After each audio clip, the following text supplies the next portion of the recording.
하늘의 천사들도 아들도 모르고 오직 아버지만 아시느니라. 노아의 때와 같이 인자의 임함도 그러하리라. 홍수전에 노아가 방주에 들어가던 날까지 사람들이 먹고 마시고 장가들고 시집가고 있으면서 홍수가 나서 그들을 다 멸하기까지 깨닫지 못하였으니 인자의 임함도 이와 같으리라.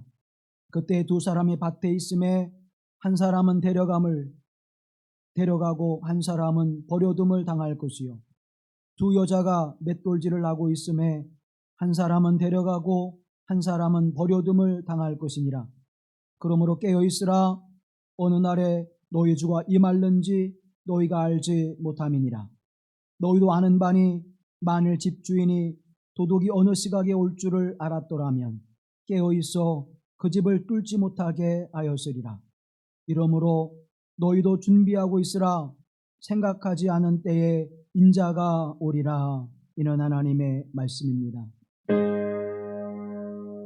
아멘, 아멘, 아멘.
우리 주 예수 그리스도의 은혜와 평강이 우리 가운데 함께 하시기를 간절히 기원합니다.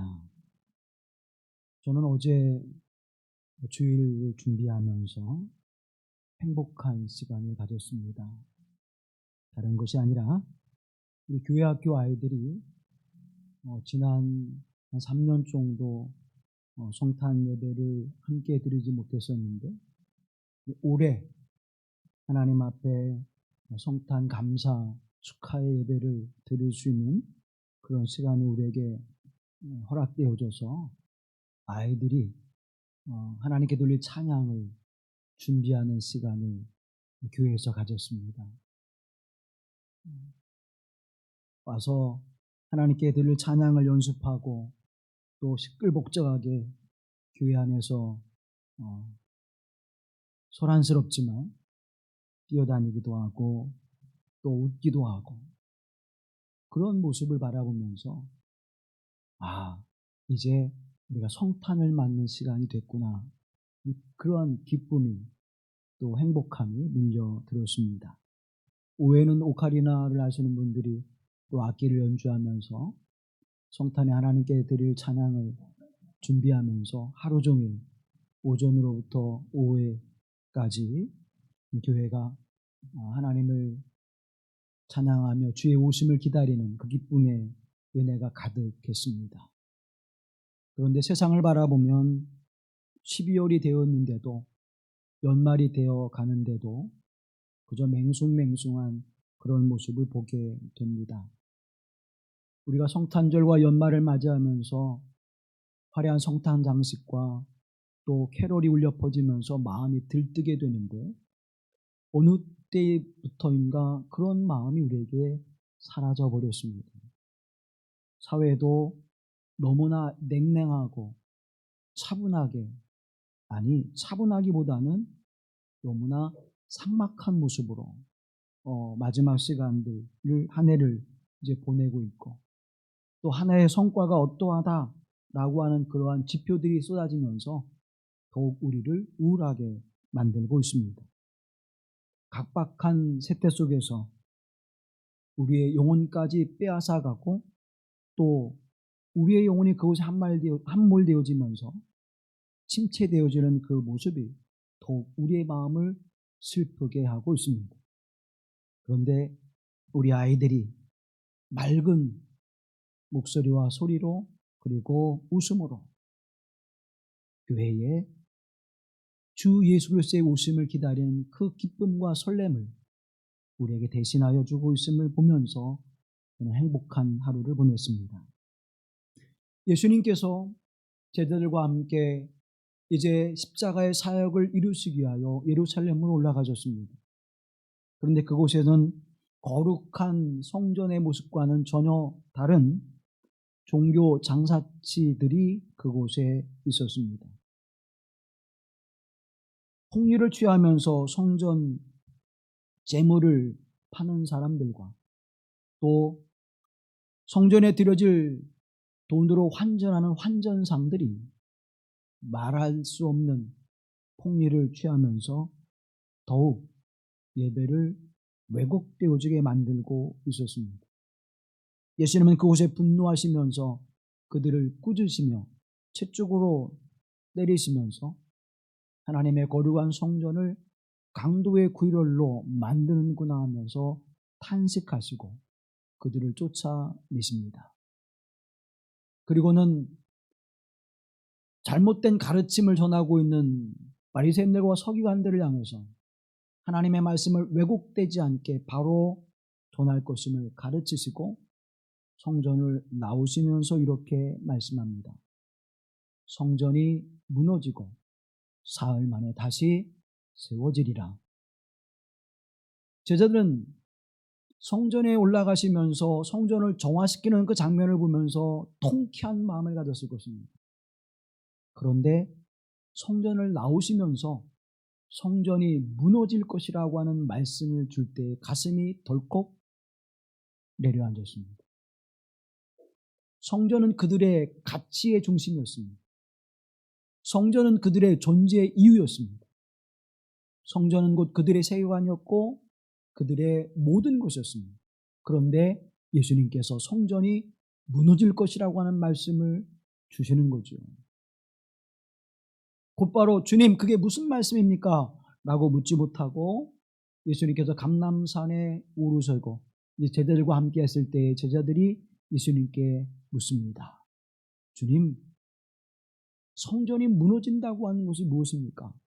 또 그때가 언제입니까? 그것을 우리가 알 수 있습니까? 라고 묻자 예수님께서는 이렇게 대답하십니다. 이런 일들이 언제 일어나겠습니까? 선생님께서 오시는 때와 세상 끝날에는 어떤 징조가 있을 것인지를 저에게 말씀해 주십시오. 라고 그렇게 묻자 예수님은 간단하게 대답합니다. 그날과 그 시각은 아무도 모른다. 제자들은 이 말씀을 듣고 더욱 불안해졌을 것입니다. 분명히 종말이라고 하는 것이 온다고 말씀해 주고 있는데 성전이 무너지는 그때가 올 것이라고 말씀하고 있는데 그 시간이 언제인지 그것이 어떻게 이루어져 가는지를 말씀해 주지 않으십니까? 불안하고 염려할 수밖에 없었을 것입니다. 더욱이 예수님께서는 또 이렇게 말씀합니다. 생각지 않은 때에 인자가 오리라. 그때와 그 시각도 알지 못하며 그 날도 알지 못하며 인자가 생각지 않은 때에 오리라. 그 말씀을 주시면서 이제 마음을 푹 놓고 뭔가 자신의 인생의 계획대로 살아가야 될 텐데 이제 그렇지 못하겠구나 라고 하는 생각이 들 만큼 그들에게 이와 같은 말씀을 주고 있는 것입니다. 그저 기다리라고 하는 것이죠. 기다림이라고 하는 것은 무엇입니까? 마냥 기다린다고 한다면 그 기다림은 우리에게 굉장히 고통스러운 일일 것입니다. 내가 언제 갈 테니까 거기서 있어. 여러분 그렇게 말하는 것과 내가 몇 시까지 갈게 기다려 라고 하는 것과 어떤 것이 좀 더 편하고 쉬울까요? 그냥 기다려 그러면 하루 종일 기다려야 될지 오후에만 기다려야 될지 아니면 저녁 때까지 기다려야 될지 그건 알 수 없게 되죠. 그래서 이런 일을 시작할지 저런 일을 시작해야 될지 도무지 계획이 서지 않습니다. 그런데 내가 오후 2시까지 갈게. 그러면 내가 오전에 할 일들을 할 수 있고요. 그리고 내가 충분히 그 계획을 맞춰서 모든 일들을 할 수 있을 것입니다. 그리고 그 만남 후에는 내가 이렇게 해야지 하는 일과를 짤 수 있을 것입니다.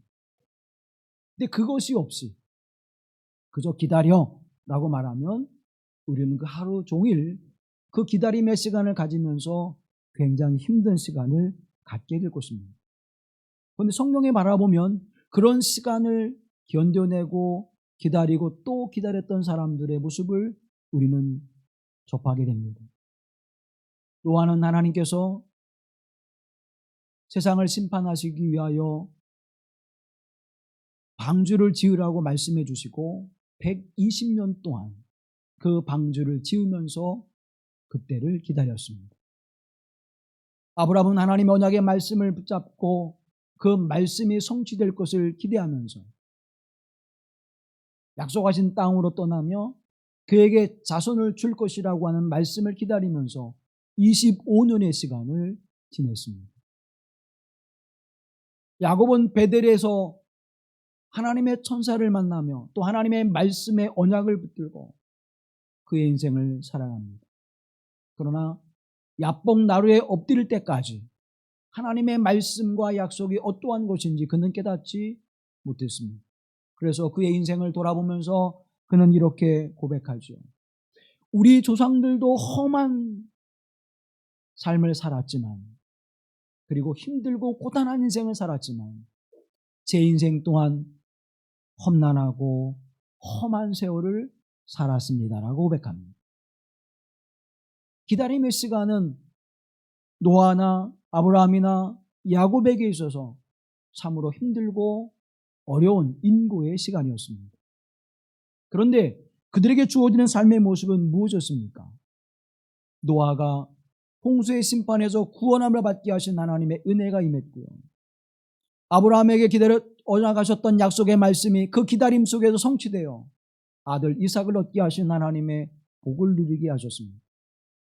야곱을 통해서 12지파의 근원이 되게 하는 12형제를 허락하시고 세겜이라고 하는 곳에서 창대케 하고 또 번성케 하시는 하나님의 거룩하신 은총을 누리게 되었습니다. 약속의 말씀을 붙들고 기다리고 소망하는 자들에게 하나님은 분명히 그때의 그 일을 이루시고 그들에게 복이 되게 하신 줄로 믿습니다. 우리의 기다림은 막연한 기다림이 아니라 우리의 기다림은 그저 그것이 언제 이루어질까 이제나 저제나 기다리는 기다림이 아니라 확실하고도 분명하게 우리에게 이루어질 것을 소망하고 기다리고 있는 기다림인 것입니다. 그 기다림은 오늘 우리를 지치게 하지 않습니다.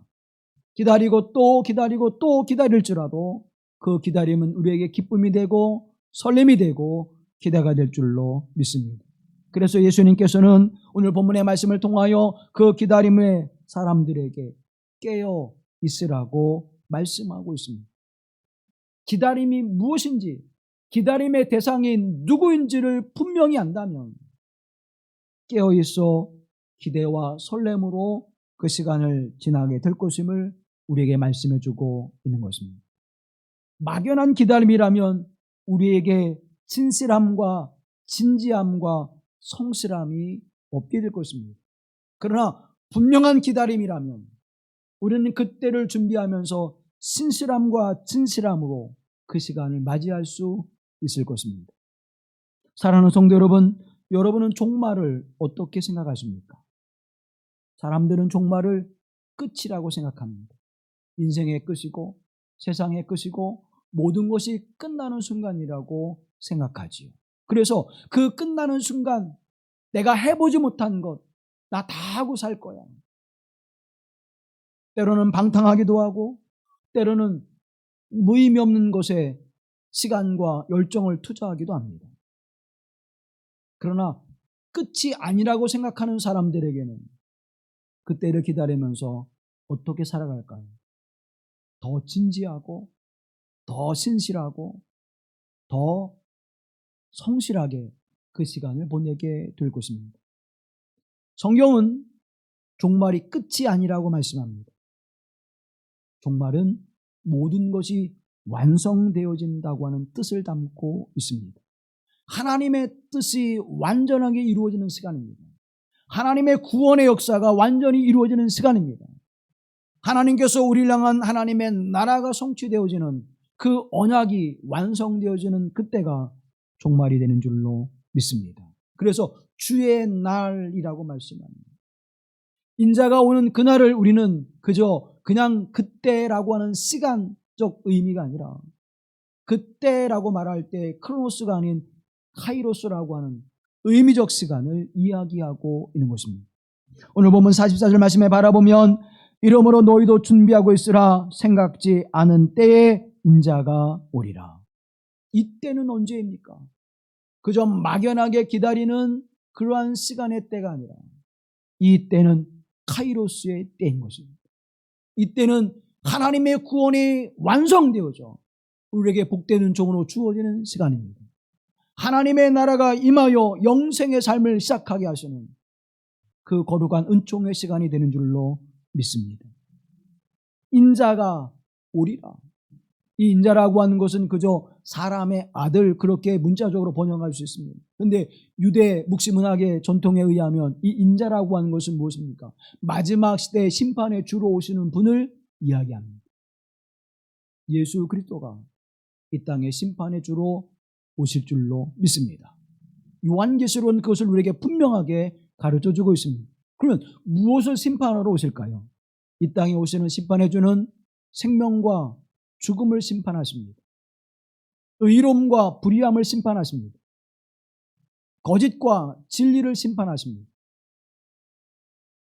이 땅에 의로움과 불의함의 모습으로 살아가는 자들을 심판하셔서 마지막 때에 우리가 거룩하신 하나님의 영광에 참여하게 하시는 복되는 종의 길로 그 새로운 문을, 새로운 시대를 여시게 될 줄로 믿습니다.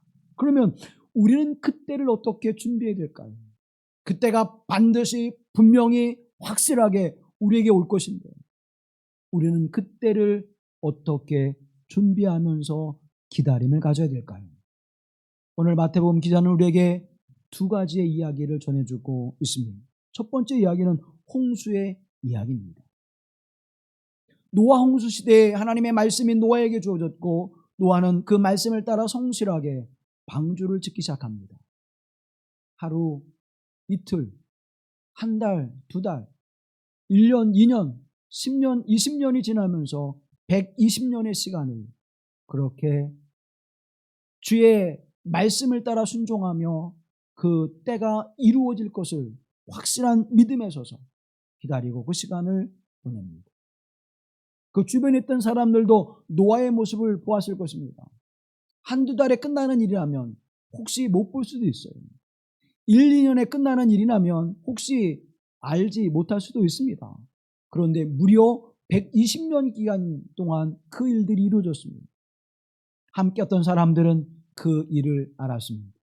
그 역사가 무엇인지를 궁금해하기도 하고 또 물어보기도 하고 왜 그렇게 해야만 하는지를 그는 노아에게 반드시 분명하게 물어봤을 것입니다. 그리고는 그들은 일상의 삶을 살아갑니다. 먹고 마시고 시집가고 장가가고 일상의 삶을 살아갑니다. 노아도 마찬가지였습니다. 방주를 짓는 것 외에는 일상의 삶을 살아갔습니다. 그들의 자녀들, 성장한 자녀들을 결혼시키고 또 가정을 이루며 성실하게 살아갔습니다. 그런데 마지막 하늘문이 열리고 비가 쏟아 내리는 그때에 산꼭대기에 있던 방주와 그리고 일반 그것을 깨닫지 못하고 살았던 삶의 모습의 차이는 무엇이었을까요? 하나님의 말씀을 순종하여 행했던 노아의 가족은 방주 안에서 구원을 받았고 일상의 삶을 살았던 사람들은 그 물의 심판을 받았다고 하는 사실입니다. 일상의 삶을 살아갔습니다. 동일한 삶을 살았습니다. 그런데 노아의 가족은 구원을 받고 일상의 삶을 살았던 하나님의 말씀을 깨닫지 못했던 그들은 홍수의 심판의 대상이 되어버리고 말았습니다. 무엇의 차이일까요? 성경은 창세기 1장 1절에서 태초에 한 처음에 모든 근원의 시작이 하나님 앞에 있음을 이야기하고 있습니다. 노아의 근원은 어디에 있었습니까? 노아가 살아가는 일상의 삶의 근원은 하나님께서 있었다고 하는 사실입니다. 그러나 세상의 사람들은 그 근원을 하나님께 두지 않았습니다. 일상을 살아갈 때 여러분의 삶은 어디에 여러분의 일상의 삶을 두고 있습니까? 무엇에 여러분의 삶을 지금 맡기고 살아가고 있습니까?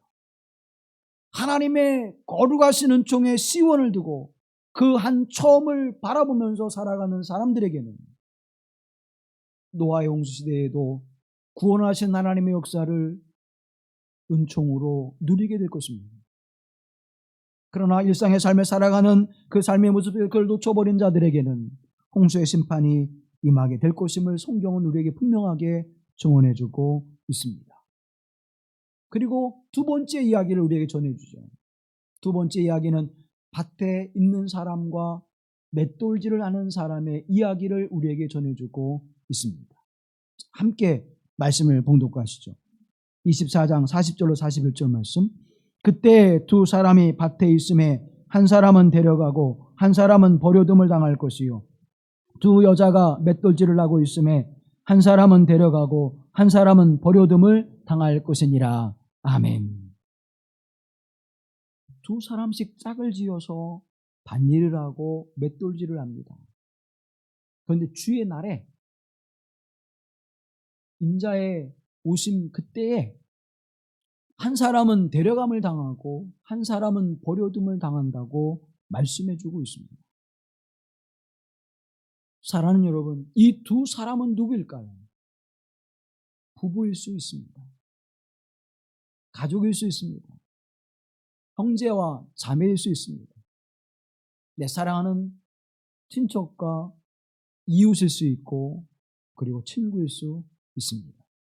그런데 절대적인 생명 앞에서는 우리가 함께 할 수 없다고 하는 사실을 우리에게 분명하게 말씀해 주고 있는 것입니다. 하나님의 구원의 역사는, 하나님의 생명의 역사는 함께 공유할 수 없는 것입니다. 하나님의 은혜와 사랑하심이 풍성할지라도 그 풍성한 하나님의 은총은 내가 누구에게 양도하거나 나눠줄 수 없는 사건임을 성경은 우리에게 분명하게 말씀해 주고 있는 것입니다. 영적인 은혜는 내가 경험하는 거예요. 그것을 바라보면서 나도 그 영적인 은혜를 누리게 하옵소서 기도할 수 있게 하지만, 그러나 그 영적인 은혜는 내가 누릴 수 있는 것이지 당신도 이 은혜를 누려봐 라고 말하면서 그 은혜를 나눠줄 수 있는 것이 아니라는 것입니다. 성경은 우리에게 이렇게 말씀합니다. 그때 두 사람이 밭에 있음에 두 여자가 맷돌을 갈고 있음에 라고 말씀하고 있습니다. 밭에 있었다고 하는 것은 생존 경쟁에 함께 그 현장에 있었다는 것입니다. 또 맷돌을 돌리고 있었다고 하는 것은 그 자리에 함께 있었다고 하는 사실입니다. 오늘 우리는 세상과 함께 이곳에서 살아갑니다. 세상 사람들과 함께 똑같이 직장 생활하고 노동 전선에서 또 생존의 전선에서 삶의 전선에서 함께 살아갑니다. 모든 일들이 그렇게 이루어져 가고 있습니다. 교회 공동체에도 이 세상을 떠나지 않고 이 안에 존재하는 이유가 바로 거기에 있는 것이죠. 그런데 이 신자와 불신자, 믿음의 사람과 믿지 않는 사람이 함께 섞여서 살아가는 이 세상 속에서 오늘 우리는 데려감을 당하는 자로 살아가고 있을까? 버려둠을 당하는 자로 살아가고 있을까요? 신랑을 맞이할 준비를 하는 10처녀가 있었습니다. 지혜로운 5처녀는 신랑을 준비할 기름을 넉넉하게 준비했고, 미련한 5처녀는 그 기름을 준비하지 못하고 있었습니다. 그들은 한 공간에 함께 한 시간에 그곳에 있었습니다. 착하고 충성된 종과 악하고 게으른 종이 함께 있었습니다. 하나님의 뜻에 순종하며 말씀에 순종하는 양과 말씀을 떠나 불순종하는 염소가 함께 있었습니다. 믿음의 사람으로 상징되어지는 나사로와 불순종의 사람으로 상징되어지는 부자가 한 공간에 한 시대를 살아가고 있었습니다. 좁은 문과 넓은 문을 보고 좁은 문으로 들어가는 사람과 넓은 문으로 들어가는 사람이 공존하고 있었습니다. 알곡과 가라지가 함께 공존하고 있었습니다. 사랑하는 성도 여러분, 이 세상은 두 세계가 공존하고 있는 것입니다. 영의 세계와 육의 세계가 공존하고 있다고 하는 사실을 우리는 기억해야 될 것입니다. 그런데 그 세상은, 그 세계는 겉으로 바라볼 때 먹고 마시고 입고 장가가고 시집을 가고 일상의 삶을 살아가는 그 모습에 나타나지 않는다고 하는 사실입니다. 동일한 모습으로 살아가요. 하나님을 섬기는 사람과 하나님 믿지 않는 사람과 동일한 음식을 먹고 동일한 삶의 형태를 가지고 이 땅에서 살아가고 있다는 것입니다. 그런데 그 마지막의 모습은 인자가 오시는 그날, 주의 날, 그 재림의 때에는 이렇게 달라집니다. 데려감을 당하는 자와 버려둠을 당하는 자로 나누어진다고 하는 사실입니다. 이제는 그 때가, 그 시간이, 공존의 시간이 끝나는 유한의 시간이 우리에게 다가온다고 말씀해주고 있는 것입니다. 그때라고 하는 것은 무엇을 말씀할 거예요? 막연한 그때가 아니라는 거죠. 그때, 하나님의 때라고 하는 것은 유한한 것입니다. 내가 그때 갈게. 그러면 그때는 영원한 때가 아니에요. 무한한 그런 때가 아닙니다. 유한한 때입니다. 그때는 반드시 온다고 말하는 것입니다. 그때, 그날, 그 시각은 오늘 우리에게 주어지는 것인데, 다만 그때와 그 시각과 그날은 알지 못할 뿐이지 그 시간은 유한함을 가지고 있다고 하는 사실입니다. 어떤 사람이 데려감을 당했습니까? 혼인잔치에 들어가서 예복을 준비하여 예복을 입은 자는 그 기쁨의 잔치에 참여하게 되어집니다. 주인이 올 것을 기다리면서 충성스럽게 일한 종은 주인의 기쁨에 참여하게 되어집니다. 하나님의 말씀에 순종하여 믿음으로 살아가며 성실하게 한 날 한 날의 삶을 살아가는 양들은 주의 기쁨에, 영생의 기쁨에 참여하게 되어집니다. 사도 바울이 말씀하고 있는 것처럼 잠자던 자들이 일어나 주의 오심에 함께 참여하여 영광 중에 주님을 배우는 그 은혜를 입게 되어지는 것입니다. 버려둠을 당하는 사람들은 어떠한 사람들입니까? 혼인잔치에 참여할 수 있는 기회를 얻었지만 예복을 준비하지 않은 자들은 밖에 나가 슬피 울며 이를 갈게 되어지는 것입니다. 신랑을 맞이할 준비가 되어 있었지만 그 시간을 준비하지 못했던 지혜롭지 못한 다섯 처녀는 신랑이 올 때에 그 신랑을 맞이하지 못하게 되어진 것입니다. 야, 주인이 언제 올 거야? 아직 올라면 멀었어.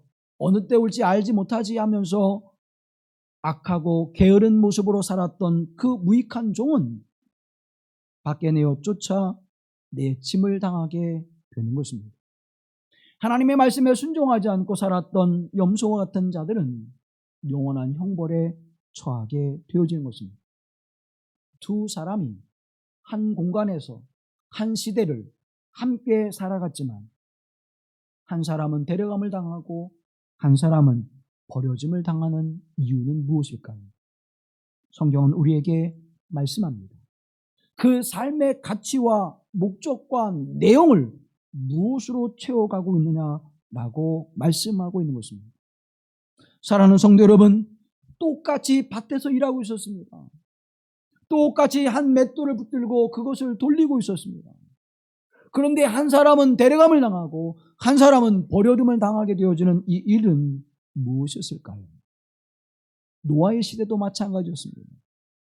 하나님의 말씀에 순종하여 노아가 방주를 짓는 그 순간에도 그들은 동일한 삶을 살았습니다. 먹고 마시며 함께 살아가는 인생의 모습을 가지고 살았던 것이죠. 그러나 노아가 그들과 달랐던 것은 무엇입니까? 노아는 언제나 하나님의 말씀의 중심에 있었고 그 말씀을 순종하며 살아가는 일에 모든 것의 중심을 가지고 살아가는 사람이었습니다. 사도 바울이 고백하는 것처럼 먹고 마시는 일에 있어서도 내가 살고 죽는 일에 있어서도 모든 것이 주의 영광을 위해 살아가는 그 고백이 노아의 삶이었고 아브라함의 삶이었고 야곱의 삶의 모습이었던 것입니다. 그 삶을 살아가는 자들에는 하나님께서 데려감을 당하게 하시는 은총을 베풀어 주셨고 그 삶을 떠난 자들에게는 버려둠을 당하게 하시는 하나님의 심판이 임했음을 말씀하고 있는 것입니다. 사랑하는 여러분, 여러분의 삶의 중심은 무엇이 자리 잡고 있습니까? 여러분이 살아가는 인생의 그 삶 한복판에는 무엇을 목말라 하고 있습니까? 우리 속담에 마음이 콩밭에가 있다 그런 말을 하죠. 마음이 콩밭에가 있다. 지금 내가 마음을 다하고 진심을 다해 쏟아부어야 될 그 일에 대하여는 관심하지 않고 엉뚱한 것에 그래서 마음이 어떻다는 거예요? 건성건성으로 향하고 있다는 것입니다. 이 속담이 비둘기 몸은 산에 있는데 마음은 콩밭에 있다. 그 속담에서 와진 것이죠. 사랑하는 여러분, 산속에 앉아있지만 먹이 생각에 마음은 어디에 가 있는 거예요? 콩밭에 가 있는 거예요. 그러니까 지금 산에 있는 그 삶을 누리지 못하는 거예요. 즐기지 못하는 거예요. 성경에 데려감을 당하고 버려둠을 당한다고 하는 말씀을 할 때 당한다라고 하는 수동태를 사용하고 있습니다. 내가 그렇게 해서가 아니라 내가 그렇게 만들어가는 것이 아니라 주권자가 그것을 그렇게 향한다는 것이에요. 하나님의 심판은 우리의 뜻과 생각대로 이루어지는 것이 아닙니다. 하나님의 심판은 하나님의 기준에 의해서 이루어지는 것임을 말씀하고 있습니다. 그러므로 우리가 하나님 앞에 그 삶의 목적을 두고 그 중심을 두고 살아가는 자들은 마지막 심판할 때 데려감을 당하게 될 것입니다. 세상 가운데 살아가는 사람들은 세상에 함께 버려져 그 심판을 받게 되어질 것임을 말씀해 주고 있습니다. 왜냐하면 예수 그리스도는 만왕의 주가 되시기 때문입니다. 하나님은 온 땅과 하늘을 창조하신 창조주가 되시기 때문에 그 모든 것들을 당신이 원하시는 바대로 행하시는데, 하나님은 선하시며 인자하시며 공의로우시며 정의로우신 하나님이시기에 그 일을 행하는 자들을 데려가시고 영생의 삶을 허락하시며 하나님의 나라를 약속해 주실 뿐만 아니라 그렇지 않은 자들에게는, 불의한 자들과 악한 자들에게 주어는 하나님의 심판이 임할 것임을 성경은 분명하게 말씀해 주고 있는 것입니다. 알곡은 들이고 쭉정이는 밖에 버려져 태움을 당하게 되는 심판이 임할 것임을 성경은 분명하게 말씀해 주고 있습니다. 그래서 오늘 우리를 향해서 주님은 이렇게 간곡하게 말씀합니다. 깨어 있으라. 그레골레이테라고. 그레골레이테, 깨어 있으라. 깨어 있으라는 거예요. 영어 번역으로 바라보면 keep watch 그래요. keep watch. 주의 깊게 그걸 바라보라는 것입니다. 다시 말하면 깨어 있으라고 하는 말씀은 바라보라고 하는 말씀입니다. 누구를 바라보는 거예요? 하나님을 바라보는 거예요. 우리가 일상의 삶을 살아가지만 어떤 이들은 똑같이 먹고 마시며 살아가는 일상의 삶을 살아가면서 하나님을 바라보는 사람과 그렇지 않은 사람의 그 일생의 차이는 그때 데려감을 당하고 버림을 당하는 그러한 일상의 모습으로 이루어진다고 성경은 우리에게 말씀해 주고 있는 것입니다. 그러면 깨어있는 삶, 주님을 바라보는 삶의 모습은 무엇일까요? 모든 걸 다 팽개치고 교회에 나와서 기도하고 말씀 보고 예배 드리는 일을 하루 종일 하는 것이 하나님을 바라보는 것일까요? 하나님을 바라보며 그 은혜의 삶을 살아가는 것은 하나님의 마음을 가지고 살아가는 것입니다. 내가 음식을 만들어서 누구에게 주는 일을 한다면, 식당을 한다면 그 일을 하면서 하나님의 사랑과 그 마음으로 그것을 만들어서 이것을 먹는 이들에게 기쁨과 유익을 주는 그런 마음을 가지고 행하는 거예요. 내가 물건을 파는 사업을 하고 있다면 이 물건을 팔아서 그 물건을 사는 사람에게도 기쁨이 되어주고 그 물건에 대한 신뢰와 믿음을 줄 수 있는 그런 삶을 살아가는 그 모습이 바로 하나님을 바라보는 삶이라고 하는 것입니다. 교회로 말하면 교회는 성장해야 되죠. 교회가 부흥해야 되죠. 그런데 목사가 교회를 성장하기 위하여 성도를 도구로 사용한다면 그것은 교회가 하나님의 영광을 나타나며 하나님의 중심의 삶을 살지 않는 것입니다. 교회가 성장하고 부흥한다고 할지라도 그것은 그저 목사의 도구가 되어질 뿐인 것입니다. 목사는 하나님의 말씀을 선포하고 그 말씀을 살아가도록 권면하며 그 삶을 살아가는 이들과 함께 그리스도 예수의 사랑을 나누어야 하는 것입니다. 성도와 성도가 그리스도 예수의 사랑으로 함께 뭉쳐져야 되는 것입니다. 이 교회 공동체는 그 뜻 안에서 함께 살아갈 때 하나님의 기뻐하심을 입은 거룩한 교회 공동체로 살아낼 수 있는 것입니다. 그것이 가능케 되는 것이 무엇입니까? 우리의 힘으로는 안 되잖아요. 내가 그리스도의 사랑으로 아무리 사랑하고 품할지라도 내가 내 아내처럼 내 남편처럼 내 자녀처럼 우리가 사랑할 수 있을까요? 없는데 그렇게 될 수 있는 게 무엇입니까? 그리스도 예수의 사랑입니다. 하나님의 성령의 역사하십니다. 초대교회 역사가 바로 그것을 우리에게 보여주고 있습니다.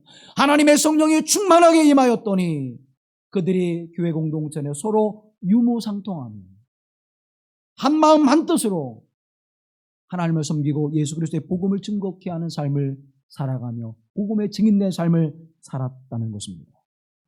하나님의 성령의 충만함을 입을 때 우리는 이 믿음의 공동체 내에서 한마음을 가질 수 있습니다. 이 믿음의 공동체 내에서 서로 사랑하며 믿음의 연대를 이루어 살아갈 수 있는 것입니다. 신행학자인 김영봉 교수는 이렇게 이야기합니다. 늘 깨어 있는다는 말은 무슨 뜻인가? 그것은 예수 그리스도를 통하여 하나님과 늘 살아있는 관계를 가지고 살아간다는 뜻이라고 이야기합니다. 하나님과 늘 관계를 이루며 살아간다는 것이에요. 내가 먹을 때에도 하나님의 영광을 위하여, 내가 건강을 하나님 앞에 구할 때에도 하나님의 영광을 위하여, 내가 물질을 구할 때에도 이 물질을 통해서 하나님의 영광을 위하여, 내가 성공할 때에도 하나님의 영광을 드러내기 위하여 성공하게 하시고 물질의 풍요로움을 갖게 하시고 삶의 승리를 갖게 하옵소서. 모든 것이 하나님의 영광을 위해 살아갑니다. 그래서 살아계신 하나님과 늘 관계하는 삶을 살아가는 것입니다. 내가 성공할지라도 하나님과 관계없다면 그는 버려둠을 당하는 인생을 살아가는 것입니다. 내가 건강할지라도 하나님과 관계없는 삶을 살아간다면 그 인생은 버려둠의 인생을 살아가는 것입니다. 내가 물질이 권고하고 내게 질병이 다가오고 내 인생에 실패하는 일들이 다가올지라도 하나님과 관계하는 인생을 살아가고 있다면 그는 그때에 데려감을 당하게 하시는 하나님의 은혜를 입게 되어지는 것입니다. 이것이 깨어있는 삶이고 하나님을 바라보는 삶이며 하나님과 관계하는 삶의 모습임을 성경은 우리에게 증언해주고 있는 것입니다. 그래서 이제 25장에 가서는 열처의 비유를 말씀해 주시면서 우리에게 이렇게 말씀합니다. 13절 말씀에 그런즉 깨어있으라 너희는 그날과 그때를 알지 못하느니라. 그런즉 깨어있으라. 그날과 그때를 우리는 알 수 없습니다. 그런데 우리가 그때를 소망하며 살아갈 수 있는 것은 그때가 반드시 우리에게 온다고 하는 사실입니다. 그 확실한 사실은 변하지 않는다는 것입니다. 그러면 내가 깨어있는 것과 깨어있지 않은 것은 무엇일까요? 42절에 이렇게 말씀합니다. 함께 보시죠. 그러므로 깨어있으라 어느 날에 너희 주가 임할는지 너희가 알지 못함이라. 아멘. 깨어있으라는 거예요. 어느 날에 너희 주가 임할는지 너희가 알지 못하느니라. 그러면 사랑하는 여러분, 어느 날 주님이 올지 알지 못한다면 오늘 우리가 어떻게 살아가야 될까요? 오늘을 성실하게, 진실하게, 진지하게 살아가야 되는 것입니다. 하나님이 기뻐하시는 모습으로, 하나님이 원하시는 모습으로, 하나님의 영광을 받으시는 모습으로 우리가 그 책임과 의무를 충실하게 다해야 할 것입니다. 그것을 우리는 뭐라고 일컫습니까? 그것을 경건의 삶이라고 얘기해요. 그것을 우리는 거룩한 삶이라고 그렇게 이야기합니다. 그 삶을 우리가 하나님 앞에 살아가야 됩니다.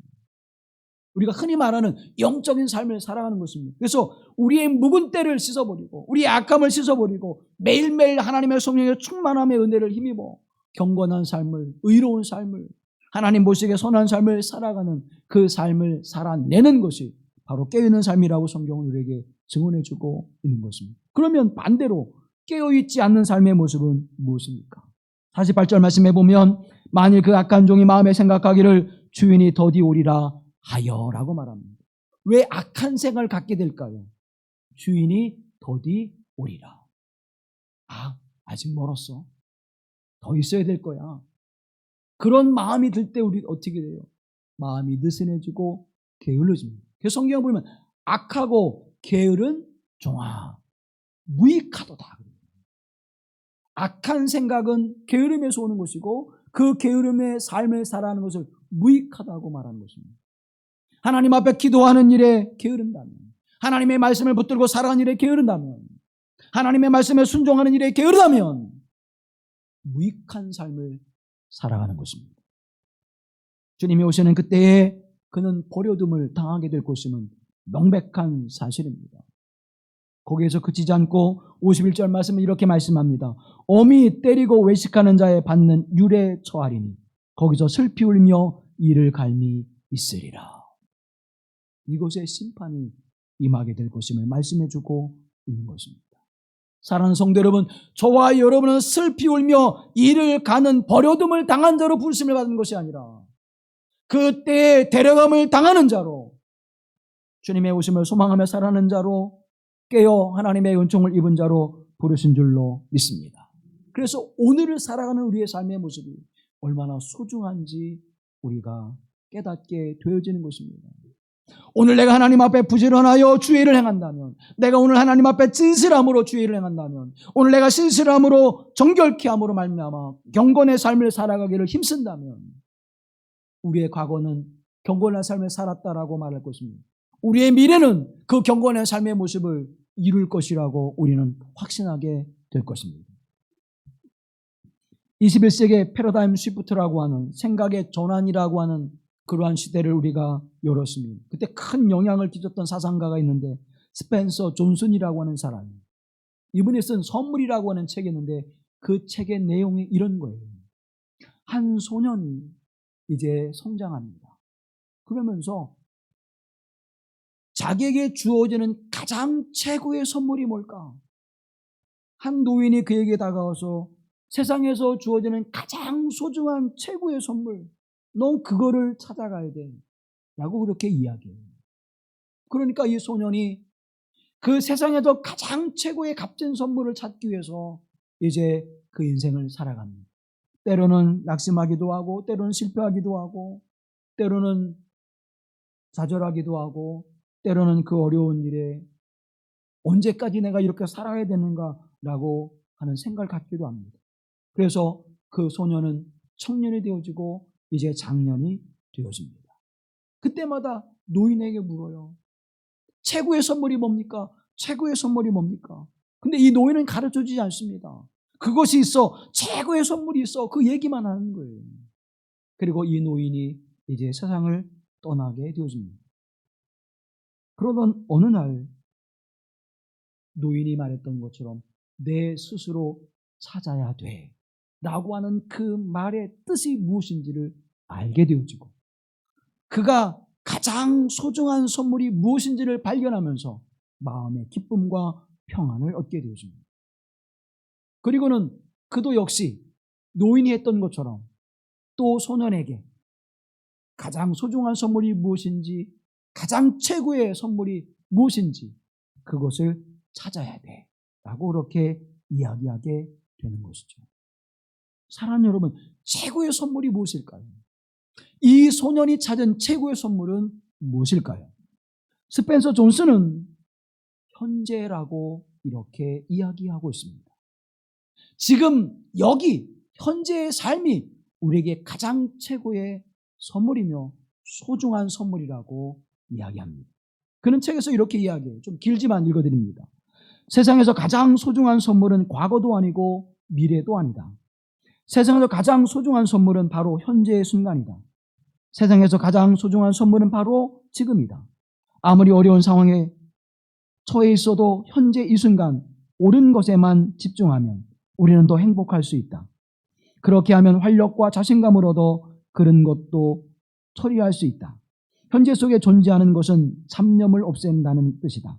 그것은 바로 지금 중요한 것에 관심을 쏟는다는 뜻이다. 우리가 무엇에 관심을 쏟는가에 따라 소중한 선물을 받을 수도 있고 받지 못할 수도 있다. 바로 지금 일어나고 있는 것에 집중하라. 바로 지금 올바른 것이 무엇인지 생각하고 그에 따라 행동하라. 바로 지금 중요한 것에 관심을 쏟아라. 지금 쏟아보라는 거예요. 지금 여기에서 하나님의 말씀에 순종하라는 것입니다. 지금 여기에서 하나님 앞에 기도하라는 것입니다. 지금 여기에서 하나님 앞에 찬양하라는 것입니다. 지금 여기에서 선함과 의로움과 진실함을 가지고 하나님 앞에 진지한 삶을 살아가라고 말씀하고 있는 것입니다. 앞으로 내가 그렇게 열심히 할 거야. 내가 앞으로 그렇게 열심히 기도하고 열심히 찬양하고 하나님의 말씀에 순종하고 주의 사역을 행할 거야. 그때는 심판의 때가 되는 것입니다. 사랑하는 성도 여러분, 지금 여기에서 그 상이 소중해요. 제가 우리 노 권사님들을 만날 때 우리 노 권사님들이 이런 말씀을 들을 때 가장 마음이 아파요. 이제 갈 때가 됩니다. 하나님이 부르실 때가 됐는데 왜 안 부르실까? 그런 말씀할 때 가장 마음이 아파요. 그때는 누가 정하는 거예요? 하나님이 정하시는 거예요. 그러면 왜 우리가 이 땅에 존재하고 있습니까? 이 땅에 존재하고 있는 지금 우리가 해야 될 것은 오지 않은 막연한 그때를 바라보면서 지금 아무렇게나 막 살아가는 인생이 아니라 지금 여기에서 하나님의 거룩하신 말씀과 은혜를 따라 내가 지금 여기서 어떻게 하면 하나님의 영광을 드러낼 것인가, 이 교회 공동체 안에서 내가 하나님 앞에 믿음의 삶을 살아온 것을 어떻게 나타내 보여주어서 우리의 후대들이 그 믿음의 일을 걷게 하실 것인가, 그걸 진지하게 생각해야 되는 거예요. 사랑하는 성도 여러분, 어떤 이들은 그렇게 이야기할 수 있습니다. 야, 노년이 너무나 많은 교회야.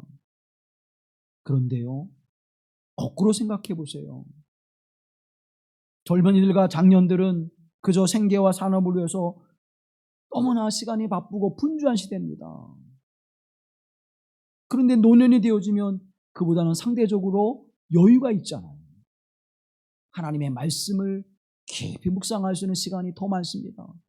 기도할 수 있는 시간이 더 많습니다. 교회를 위해서 기도할 수 있는 시간이 많습니다. 형제와 자매를 위해서 기도할 수 있는 시간이 더 많습니다. 그러면 하나님 기도하는 곳에 하나님의 역사가 이루어지는데, 놀라운 하나님의 역사가 이루어질 것이 아닙니까? 우리는 복받은 사람들이에요. 우리 젊은이들은, 상대적으로 젊은이들 복받은 거예요. 왜? 우리 교회 시간이 있는 분들이 교회를 위해서, 믿음의 형제와 자매를 위해서 기도해 주는 교회니까. 우리 교회는 복받은 교회예요. 생각을 바꾸세요, 여러분. 왜 자꾸 미래를 생각해요? 왜 자꾸 지나간 거 생각해요? 그러니까 다 허망한 거예요. 지금 여기에서 내게 주어지는 이 시간 하나님 앞에 내가 어떻게 살 것인가를 생각하십시오. 현재라고 하는 영어 단어가 프리젠트라고 하는 거예요. 이 현재라고 하는 단어가 프리젠트인데 여기에는 두 가지 뜻이 있습니다. 현재, 지금, 여기라고 하는 뜻이 있고 선물이라고 하는 뜻이 있어요. 왜 이 두 전혀 어울릴 것 같지 않은 뜻이 함께 들어져 있을까요? 스펜서 존슨이 이야기하는 것처럼 현재는 선물입니다.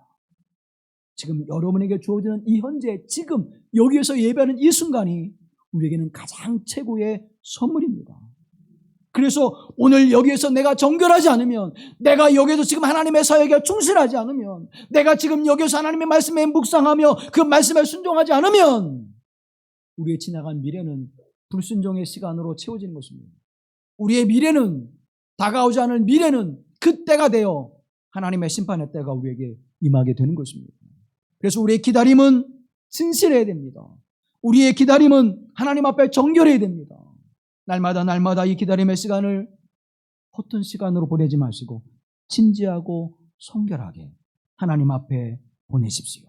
우리를 찾아오시는 주님을 바라보며 이 기다림의 행위가 어둠의 행실을 버리고 악의 행실을 버리고 믿음의 없는 행실을 버리고 더 사랑하며 더 용서하며 더 하나님의 은혜 가운데 살아가게 하시는 복되시는 종이 사랑하는 여러분과 우리의 삶의 모습이 되어지기를 간절히 기원합니다. 그래서 우리의 삶이 더욱 하나님 앞에 진실함으로 기다리는 시간, 진실함으로 깨끗해지면서 하나님 앞에 살아가는 시간이 되어야 되는 것이에요. 그 때를 소망하지 못하는 사람은, 그 때를 확실한 믿음으로 기다리지 못하는 사람은 악하고 게으른 종이 되어 무익한 삶을 살아가는 것입니다. 그러나 오늘 내게 주신 이 시간을, 그때가 올 것을 깨닫고 확실하고 믿음의 삶을 살아간다면 노아와 같이 성실하고 진실하게 일상의 삶을 살아가면서도 방주를 짓는 것입니다. 하나님의 언약의 말씀을 붙들고 그때를 소망하는 것입니다. 사랑하는 성도 여러분, 그때 데려감을 당하는 사람과 버려둠을 당하는 사람이 존재하게 될 텐데, 이 믿음의 공동체 안에는 모든 사랑하는 여러분은 그리스도 예수 안에서 데려감을 당하는, 이 땅에 오시는 예수 그리스도를 영광 중에 배우는 복된 은혜가 임하기를 간절히 기원합니다. 기다림은 진실함이어야 합니다. 기다림은 우리를 깨끗하게 하며 주의 오심을 기다리는 시간이어야 하는 것입니다. 거룩하신 하나님, 두 사람이 밭에 있음에 두 사람이 맷돌질을 할 때에 한 사람은 데려감을 당하고 한 사람은 버려둠을 당하리라 말씀하였사온데, 주님, 지금 여기에서 주의 말씀을 따라 소망을 가지고 그때를 기다리며 살아가는 거룩한 하나님 백성 되어지기를 간절히 기원합니다. 오늘도 하나님 앞에 신실한 믿음으로 서게 하시고 진실한 믿음으로 주의 말씀을 따라 순종할 때에 그 영광에 참여하게 하시는 복된 삶이 되게 하옵소서. 새 하늘과 새 땅을 약속으로 허락하시는 하나님의 은총 안에 임하는 자가 되게 하여 주시사 오늘도 의의 길을 걷게 하시고 성결의 길을 걷게 하시고 거룩함의 길을 걸어가는 하나님 백성 되게 하옵소서. 그 때에 데려감을 당하게 하시는 복된 은총이 모두의 것이 되어지기를, 이곳에 속한 하나님 권속들의 것이 되어지기를 간절히 소망하며 우리 주 예수 그리스도의 이름으로 기도하옵나이다. 아멘.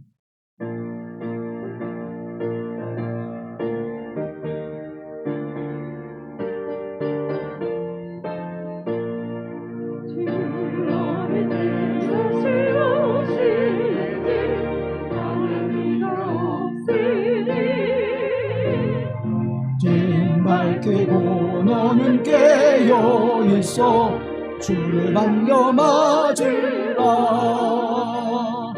주 안에서 우리 몸과 마음이 깨끗하게 되어서 주 예수님 다시 오실 때에 모두 기쁨으로 맞으라.